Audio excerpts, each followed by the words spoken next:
జయశంకర్ భూపాలపల్లి జిల్లా మహదేవ్పూర్ మండలంలోని దక్షిణ కాశీగా పేరుగాంచిన ప్రముఖ పవిత్ర పుణ్యక్షేత్రమైన శ్రీ కాళేశ్వర ముక్తీశ్వర స్వామి వారి ఆలయంలో తొలి ఏకాదశి పూజలు భక్తులు నిర్వహించారు.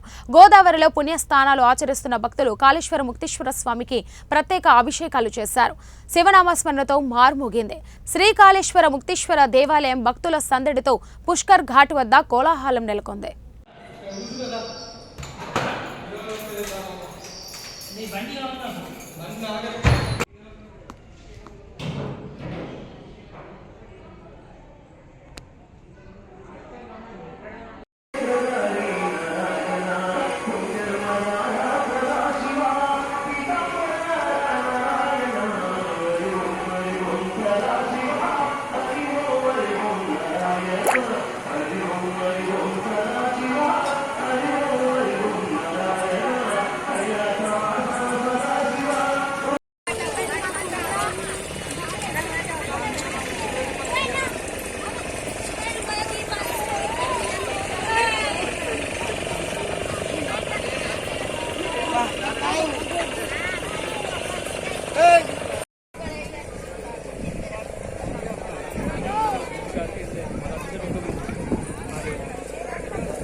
नमस्ते अस्तु भगवन् विश्वेश्वराय महादेवाय स्वयं भगवन् त्रिपुरान्तकाय त्रिकाग्निकाय